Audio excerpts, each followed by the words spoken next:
De seguido ten a palabra don Olimpio Arca Caldas. Boa tarde e benvidos.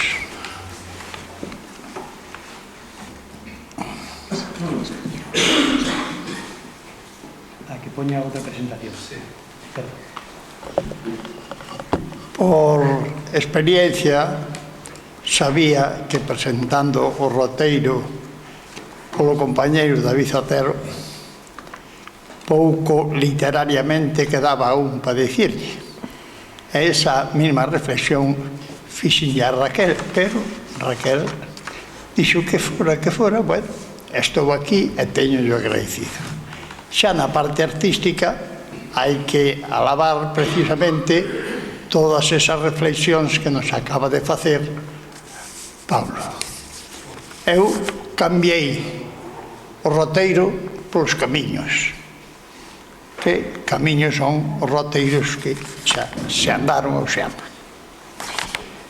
Dende os albores da vida humana, milleiros de séculos antes da aparición do Homo erectus, xa houbo homínidos que camiñaron, marcharon, fuxiron, cazaron, ou sexa, non permaneceron estáticos naquel paraxe onde naceran. E así, dende sempre, no tempo e no espacio, os homes teceron unha intrincada e espesa arañeira de camiños na terra primeiro, logo no mar e máis preto de nós, no ar. Nas entrañas dos sedimentos da Atapuerca atopamos o eterno camiñar de povos, dos individuos, das etnias que ata ali chegaron con enigmáticos fins: emigración, voluntaria ou forzada, atracción xenética ou sideral, misterios insondables que o home actual procura desentrañar. De onde chegaría ou para onde camiñaría o xigante Miquelón, pesadela científica dos paleontólogos da Serra da Demanda?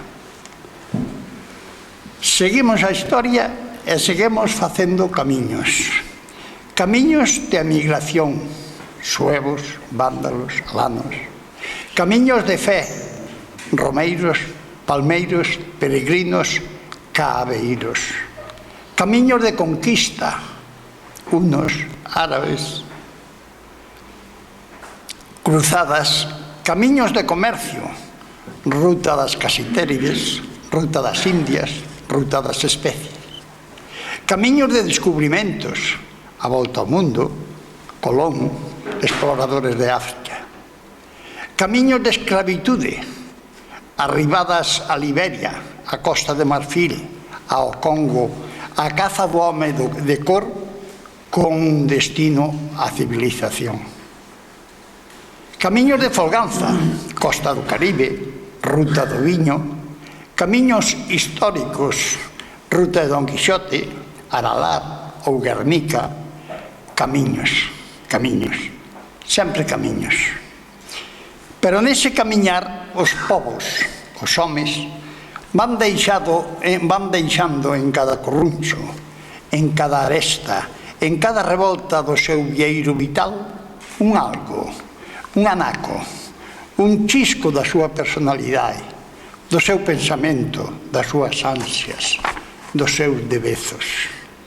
O noso home de hoxe, Alfonso Rodríguez Castelao, tamén fixo camiños de emigración juvenil á Pampa Argentina, camiños de estudios a Santiago, camiños de noivo á Estrada, camiños de bolseiro a Europa, camiños de desterro a Extremadura, camiños de estudos de novo en Valencia, camiños de exilio por Europa e América ata o seu pasamento en Bos Aires.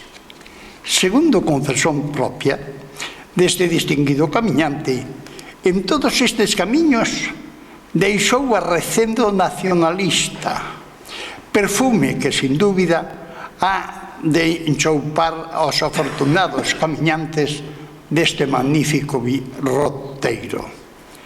Nestes serán as verbas precisas, elocuentes, do amigo David Otero e as explicacións profesionais e amenas de Paulo Porta leváronos con ledicia e precisión a recordar os pensamentos, as obras e os ideais de Alfonso Rodríguez Castelao. Pola miña parte, só quero expresar os meus parabéns aos compañeiros e parabéns que fago extensivos á organización de tan digno roteiro que nos fala da nosa esencia, da nosa fala, da nosa personalidade íntima. Nada máis.